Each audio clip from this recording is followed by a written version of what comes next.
और बिहार के साथ साथ आज झारखंड विधानसभा में भी वार्षिक बजट पेश किया जाएगा। हेमंत सोरेन पार्ट 2 का पहला बजट पहली बार वित्त मंत्री राधाकृष्णन किशोर पेश करेंगे। वित्त वर्ष 2025-26 के बजट में 7 से 10% की वृद्धि का अनुमान जताया गया है। ऐसे में 2025-26 के बजट का आकार लगभग 1.5 लाख करोड़ रुपए होने की संभावना जताई गई है। आगामी बजट में सीएम हेमंत सोरेन की महत्वाकांक्षी स्कीम मैया सम्मान योजना पर खास फोकस होगा। वित्त मंत्री ने आर्थिक सर्वेक्षण पेश करते हुए ये कहा था कि इस बार के बजट में ग्रामीण अर्थव्यवस्था और सामाजिक क्षेत्रों के उत्थान पर सरकार का पूरा फोकस होगा। अब ऐसे में ग्रामीण विकास विभाग का बजट बढ़ने की संभावना जताई जा रही है। शिक्षा और स्वास्थ्य पर भी सरकार का इस बार खास फोकस रहेगा। साथ ही रोजगार के अवसर बढ़ाने पर भी सरकार इस बार जोर देगी।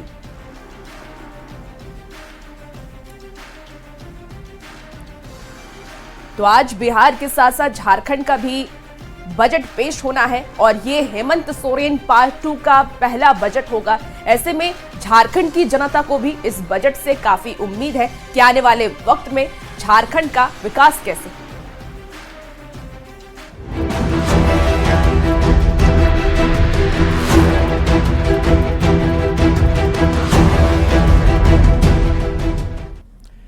बिहार में चुनावी साल में सियासत बेमिसाल हो रही है। चुनाव होने में कुछ ही महीने रह गए हैं, लिहाजा सियासी माहौल गर्म हो गया है। बिहार में कमजोर पड़ी कांग्रेस को फिर से खड़ा करने में जुटी राहुल गांधी की टीम ताबड़तोड़ बिहार का दौरा कर रही है और अब तो कांग्रेस प्रभारी कृष्णा अल्लावरू ने कांग्रेस को ए टीम बताकर खलबली मचा दी है। क्या इस पर आरजेडी का जवाब, इस रिपोर्ट में देखिए। बिहार में कांग्रेस पार्टी अब ए टीम, आरजेडी का दावा बड़ा कद हमारा, चुनावी साल सियासत बेमिसाल, बड़े भाई छोटे भाई की भूमिका पर घमासान। कांग्रेस का ये हाथ अब कमजोर नहीं। इस हाथ को बिहार में मजबूत करने में जुट गया है कांग्रेस का केंद्रीय नेतृत्व, कांग्रेस का सांगठनिक महकमा और कांग्रेस की चुनावी टीम।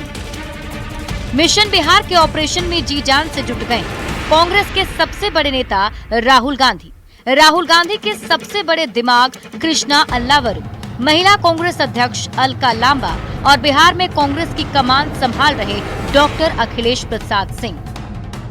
यही वो चेहरे हैं जो बिहार में कांग्रेस के लिए रणनीति तैयार कर रहे हैं और दावा कर रहे हैं कि कांग्रेस बिहार में अब ए टीम है, जिसके जवाब में आरजेडी कह रहा है हमारा कद बड़ा है।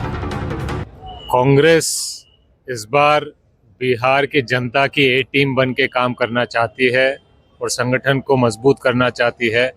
राजद हमेशा बड़ी पार्टी रही है और आगे भी सरकार बनाने के लिए हम लोग पूरा प्रयास कर रहे हैं कि तेजस्वी यादव मुख्यमंत्री हो, ये जनता ने तय कर लिया है, इसलिए कांग्रेस भी शामिल है उसमें।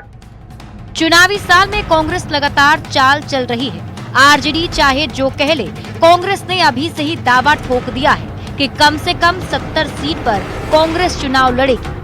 लेकिन आपको बता दें, कांग्रेस का मेरा मानना है 70 सीट से नीचे हम लोग नहीं लड़ेंगे। हम लोग 70 सीट कम से कम लड़ेंगे, उससे अधिक हो सकता है। कांग्रेस क्यों खुद को ए टीम बता रही है, इसे जानने के लिए आपको लोकसभा चुनाव में कांग्रेस के स्ट्राइक रेट को समझना होगा। बिहार में कांग्रेस 9 सीट पर लड़ी और मात्र 3 सीट जीती। कांग्रेस का स्ट्राइक रेट 33% था, जबकि आरजेडी 23 सीटों पर लड़ा और मात्र 4 सीट ही जीत पाया, जिससे आरजेडी का स्ट्राइक रेट 17% रहा। यानी लोकसभा में कांग्रेस से आरजेडी की लगभग आधा स्ट्राइक रेट है।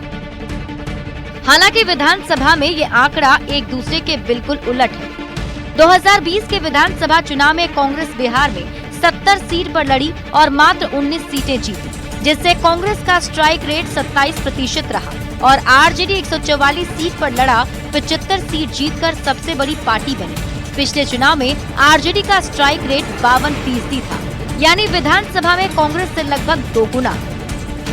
लिहाजा इस बार ये देखना दिलचस्प होगा कि महागठबंधन में बड़े भाई और छोटे भाई की भूमिका में कौन रहता है।